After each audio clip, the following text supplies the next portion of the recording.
தமிழக வீராங்கனைகள் வந்து பஞ்சாப் வீராங்கனை ஒரு போட்டி ஒன்று இன்றைக்கி காலையில் ஒரு 10:30 மணி அளவில் நடந்தது. அந்த போட்டியில் நடக்கும்போது உங்களுக்கு எல்லாருக்குமே தெரியும், எப்பவுமே போட்டியில் நடக்கும்போது வீராங்கனைகள் எதிரணி வீராங்கனைகள் ஃபவுல் பண்ணால் அதை சுட்டி காட்டுறது வழக்கம். அப்படி இன்றைக்கி பீகாரோட தர்பங்கா அணி பண்ண ஃபவுலை சுட்டி காட்டிய தமிழக வீராங்கனைகள் இன்றைக்கி தாக்கப்பட்டிருக்காங்க. அதாவது ஒரு மோசமான விஷயம். அதாவது வீராங்கனைகள் அவர்களுக்குள்ளே இருக்கிற சண்டையை அவர்கள் சண்டை போட்டுக்கிட்டு அது ஒரு பெரிய விஷயம் கிடையாது. ஆனால் அந்த விழாவை நடத்திய அந்த போட்டியை நடத்த கமிட்டி மெம்பர்களாக இருக்கட்டும், நடுவர்களாக இருக்கட்டும், அந்த ப்ரொஃபஷனல்ஸாக இருக்கட்டும், அவங்க எல்லாருமே தமிழக வீராங்கனைகளை தாக்கியிருக்காங்க. பிரதமர் என்ன சொல்கிறாங்க, ஒரே நாடு ஒரே தேசம் அப்படின்றாங்க. அப்போது எப்படி இங்கே தமிழக வீராங்கனைகள் அங்கே போய் தாக்கப்படுறாங்க, அதை அரசு பார்த்துட்டு வேடிக்கை பார்த்துட்டு இருக்காங்க. காலைல 10 மணி சம்பவம், இன்னைக்கு வரையும் என்ன ஆச்சு ஏது ஆச்சுன்னு யாருமே தெரியல. முதல்வர் இது குறித்து ஒரு அறிக்கை கூட வெளியிடல. இன்றைக்கி துணை முதலமைச்சர் தான் விளையாட்டுத்துறை மந்திரியாக இருக்கிறவங்க எல்லாருக்குமே தெரியும். அவர் காலையில் நாம் தமிழர் கட்சி அவர் கூட வந்து சேர்ந்தாங்க, அதில் பிஸியாக இருந்திருப்பார், அதில் மாற்று கருத்து கிடையாது. ஆனால் அதுக்கப்புறமும் ஒரு விளையாட்டுத்துறை அமைச்சர் இது குறித்து ஒரு அறிக்கை வெளியிடல. அதை குறித்து அரசாங்கம் எவ்வித கவலையும் படலை.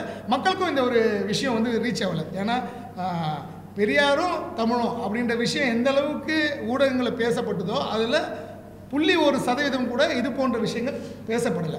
அந்த நடுவர்கள் எதிரணி கோச்லாம் சேர்ந்து பெண் பிள்ளைகள்கிட்ட தங்களை வீரத்தை காட்டி அவங்களை அடித்தா அப்புறம் என்ன அர்த்தம் இருக்குது? அப்போது இதற்கு தமிழக முதல்வர் உடனடியாக எதிர்வினை ஆற்றணும். ஒரு ஒட்டுமொத்த தமிழர்கள் சார்பாகவும் தமிழர்களுடைய ஆதங்கத்தையும் ஒரு கொட்டி தீர்க்கிறதுக்காகவும் இன்றைக்கி நடந்த ஒரு மோசமான அசம்பாவிதம் மக்கள்கிட்ட எந்த ஒரு பிரதிபலிப்பையும் ஏற்படுத்தலை. எந்த அளவிற்கு தமிழர்கள் இந்தியாவில் தரைக்குறைவாக நடத்தப்படுறாங்க அப்படின்ற ஒரு விஷயத்தை பற்றி தான் நான் இன்றைக்கி சொல்ல வந்திருக்கேன். உங்கள் எல்லாருக்குமே தெரியும், இன்றைக்கி பஞ்சாபில் வந்து பல்கலைக்கழகங்களுக்கு இடையான ஒரு கபடி போட்டி நடந்துகிட்டு. இன்றைக்கி தமிழக வீராங்கனைகள் வந்து பஞ்சாப் வீராங்கனை ஒரு போட்டி ஒன்று இன்றைக்கி காலையில் ஒரு 10:30 மணி அளவில் நடந்தது. அந்த போட்டியில் நடக்கும்போது உங்களுக்கு எல்லாருக்குமே தெரியும், எப்பவுமே போட்டியில் நடக்கும்போது வீராங்கனைகள் எதிரணி வீராங்கனைகள் ஃபவுல் பண்ணால் அதை சுட்டி காட்டுறது வழக்கம். அப்படி இன்றைக்கி பீகாரோட தர்பங்கா அணி பண்ண ஃபவுலை சுட்டி காட்டிய தமிழக வீராங்கனைகள் இன்றைக்கி தாக்கப்பட்டிருக்காங்க.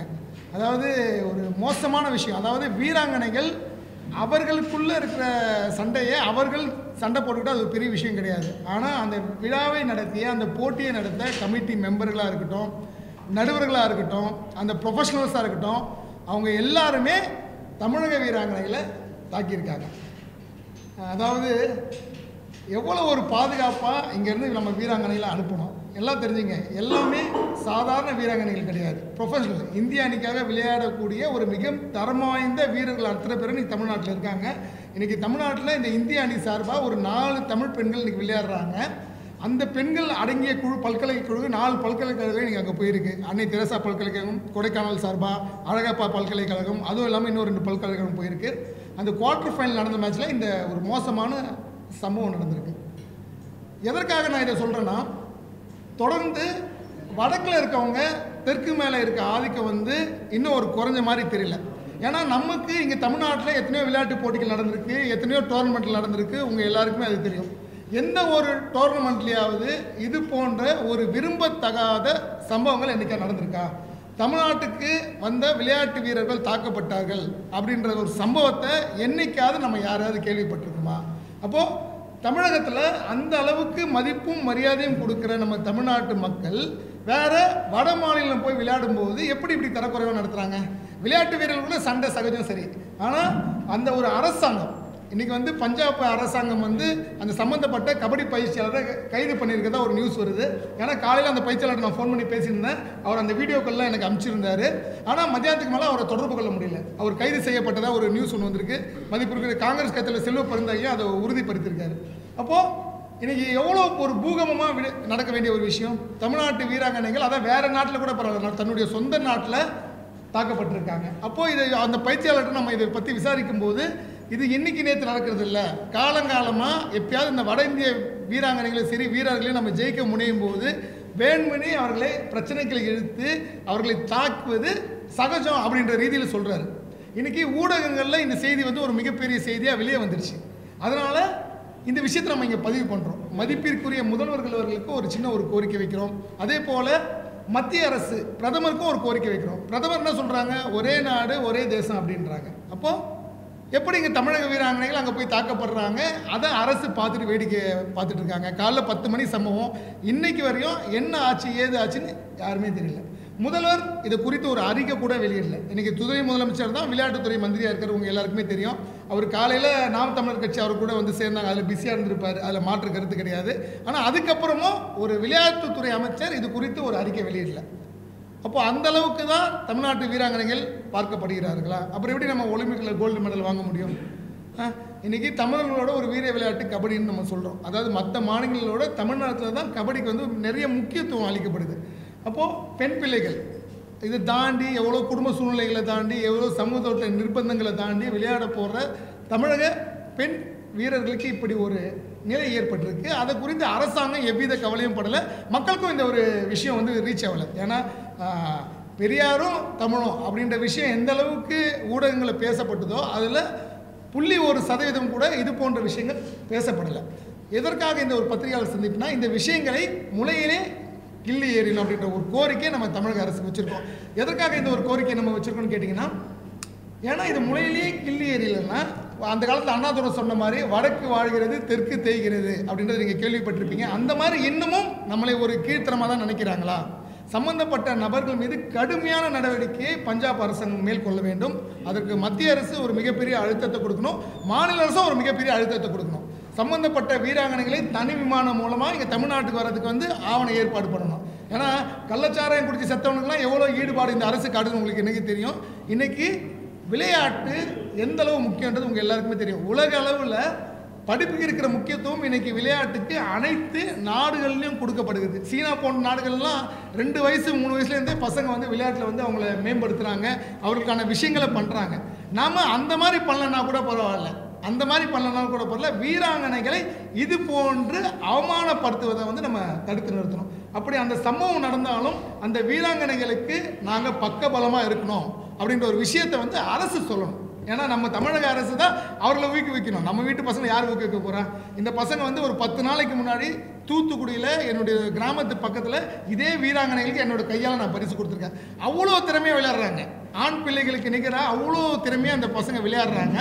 அந்த வீராங்கனைகளுக்கு இவ்வளோ பெரிய ஒரு அவமதிப்பு நடக்கும்போது நமக்கு கண்கள் கலங்குது. அப்போ அவர்கள் பெட்ரோல் எவ்வளோ கஷ்டப்படுவாங்க, அவர் உடன்படித்த எவ்வளோ கஷ்டப்படுவாங்க. எங்கே இருந்தோ இங்கேருந்து ஒரு 1500-2000 கிலோமீட்டர் தண்ணி விளையாடுற அந்த வீராங்கனைக்கு எப்படி ஒரு பாதுகாப்பு இல்லைன்னா, அப்போ நாளை பெண் பிள்ளைகள் எப்படி விளையாட்டுத்துறையை நோக்கி முன் வருவாங்க அப்படின்ற ஒரு கேள்வியை முன் வச்சு இந்த ஒரு பத்திரிகையாளர் சந்திப்பை நாங்கள் நடத்தியிருக்கோம். கண்டிப்பாக தாக்கியவர்களை எந்தவித பாரபட்சமும் இல்லாமல் கைது செய்து நடவடிக்கை எடுத்தால்தான் அடுத்து வர அந்த சமூகத்துக்கு வந்து ஒரு பயம் இல்லாமல் வரும். சரி, நம்ம இந்தியாவில் எங்கே வேணால் போய் விளையாடலாம், என்ன வேணால் பண்ணலாம் அப்படின்ற ஒரு விஷயம் அவங்களுக்கு வரும். ஏன்னா அவங்க வந்து இல்லீகல் ஆக்டிவிட்டிஸ் எதுவும் பண்ணலையே, ஒரு விளையாட்டு வீராங்கனையே போகிறாங்க. பல்கலைக்கழகங்களுக்கான இடையில் நடக்கிற ஒரு விளையாட்டு போட்டி, அமைச்சர் விளையாட்டு போட்டி, சட்டத்திட்டப்படி எல்லாமே ஒழுங்காக நடக்குது. பார்வையாளர்கள் இருக்கிறாங்க, அரசு அதிகாரிகள் இருக்காங்க, நடுவர்கள் இருக்காங்க. அவர்களையும் மீறி அந்த நடுவர்கள் எதிரணி கோச்லாம் சேர்ந்து பெண் பிள்ளைகள்கிட்ட தங்களை வீரத்தை காட்டி அவங்களை அடித்தா அப்புறம் என்ன அர்த்தம் இருக்குது? அப்போது இதற்கு தமிழக முதல்வர் உடனடியாக எதிர்வினை ஆற்றணும். கண்டிப்பாக அவருடைய எதிர்ப்பை ஆழமாக பதிவு பண்ணணும். இந்த விஷயத்தில் அவர் நிற்கும்போது ஒட்டுமொத்த தமிழகமும் அவர் பின்னாடி நிற்கணும். அதே போல் தமிழ்நாடு என்று பேசிக்கொண்டிருக்கின்ற அமைப்புகள், இப்போ சீமானவர்களாக இருக்கட்டும், திருமுருகன் காந்தியாக இருக்கட்டும், தமிழக வெற்றிகரம் என்று தமிழர் தன் பேரில் வச்சிருக்க விஜயாக இருக்கட்டும், அவர்களெல்லாம் இது போன்ற விஷயங்களுக்கு குரல் கொடுத்தால் மட்டும்தான் மக்களுக்கு வந்து அவங்க மேலே நம்பிக்கை வரும். ஒரு யதார்த்த அரசியல் செய்யாமல் நம்ம நாட்டு பசங்க, நம்ம தமிழ்நாட்டில் இருக்க அத்தனை பசங்களுக்கும் நாங்கள் பாதுகாப்பாக இருக்கணும்ன்ட்டு அத்தனை தமிழகத்தை சேர்ந்த அமைப்புகளும், எப்படி ஜல்லிக்கட்டு போராட்டம் ஒரு மிகப்பெரிய ஒரு வெற்றிகரமாக போராட்டமாக அமைஞ்சது உங்களுக்கு தெரியும். அதே போல் இப்போ இந்த அரிதாப்பட்டி விஷயமா இருக்கட்டும், ஒட்டுமொத்த மக்களும் ஒன்று சேர்ந்ததால் தான் இது ஒரு மிகப்பெரிய வெற்றி அடைஞ்சது. அதே போல் இன்றைக்கி நம்ம ஊர் பெண் பிள்ளைகளை காப்பது நம்மளுடைய கடமை. தாக்கியவர்களை மீது கடுமையான நடவடிக்கை எடுக்கணும் அப்படின்ற ஒரு கோரிக்கை நம்ம அரசுக்கு வச்சுருக்கோம். அதே போல் அவர்களை பாதுகாப்போடு, ஏன்னா இப்போ வரையும் என்னன்னு தெரியல, தனி விமானம் ஏற்பாடு செய்து சம்மந்தப்பட்ட வீராங்கனையும் தமிழ்நாட்டுக்கு உடனே அழைத்து வரன்ற ஒரு கோரிக்கை நம்ம முதல்வர்கிட்ட வச்சுருக்கோம். கண்டிப்பாக இதை செய்வாங்க நம்புகிறோம். ஊடக நண்பர்களும் இதை ஒரு மிகப்பெரிய செய்தியாக, ஏன்னா இன்றைக்கி சில ஊடகங்கள் அவர் 1 நிமிட செய்தியாக மட்டும்தான் வந்தது, இதை ஒரு மிகப்பெரிய செய்தியாக, மக்கள்கிட்ட கொண்டு போகிற செய்தியாக, பிரதமர்கிட்ட கொண்டு போகிற செய்தியாக, இன்றைக்கி இந்தியாவில் நாங்களும் ஒரு பங்கு தான், எங்களுடைய வீராங்கனைகளுக்கு பாதுகாப்பு இல்லாத ஒரு விஷயத்தை நீங்கள் உருவாக்குறீங்க, மீண்டும் வட மாநில ஆதிக்கம் தலை தோங்கிறதுக்கு இது போன்ற விஷயங்கள் தான் உதவும்.